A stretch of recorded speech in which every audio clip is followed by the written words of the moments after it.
Bonjour à tous, c'est le moment tant attendu pour Saint-Michel-Virbac. Dans quelques instants, la porte derrière moi va s'ouvrir et le nouvel IMOCA de Jean-Pierre Dick sera mis à l'eau. Il sera également ensuite quillé, maté et subira des tests de sécurité avant de pouvoir enfin naviguer.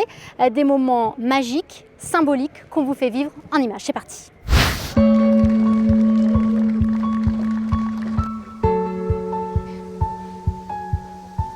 12 septembre, c'est le grand bain. Après 28 400 heures de construction, Saint-Michel-Virbac quitte le chantier multiplace à Vannes pour rejoindre l'océan.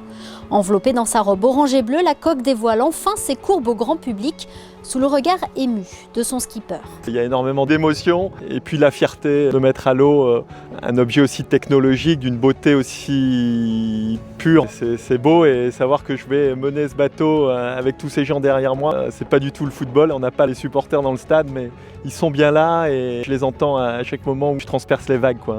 Et Jean-Pierre insiste, cette victoire c'est d'abord celle d'une équipe, des hommes et des femmes qui ont travaillé sans relâche à ses côtés et voient leurs efforts récompensés. C'est l'aboutissement d'énormément d'heures de travail pour toute l'équipe, pour le chantier, pour tous les fournisseurs, pour tous les gens qui se sont investis sur ce bateau-là. On sait par le calcul qu'il va flotter, mais c'est toujours un beau moment. Les signaux sont au vert, mais le travail est loin d'être terminé. À peine mis à l'eau, le bateau a rejoint l'Orient, son port d'attache où il a tout de suite repris de la hauteur pour la suite des opérations. Vous l'avez vu, cette mise à l'eau s'est bien passée, mais ce n'est qu'une première étape. Nous sommes maintenant à l'Orient, à l'intérieur de l'atelier Saint-Michel-Virbac, où l'équipe technique s'apprête à poser la quille.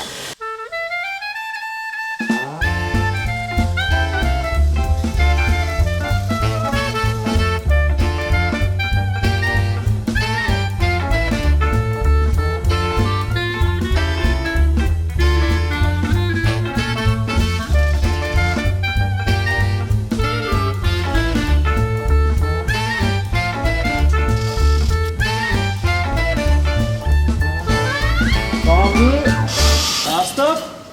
Et voilà, c'est fini. Bonne chose de faite.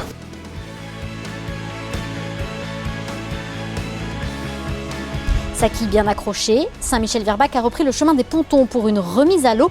Et cette fois, c'est son bulbe qui a profité le premier de ce nouveau plongeon.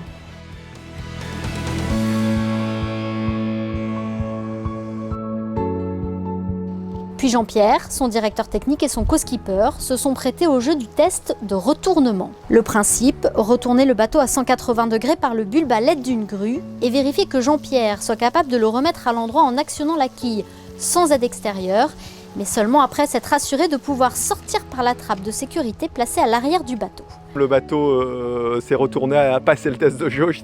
On n'a pas trop mis dans le quille, on pensait en mettre peut-être un peu plus par rapport au bateau, mais tout s'est bien passé, donc encore plus de sécurité, ça c'est une bonne chose.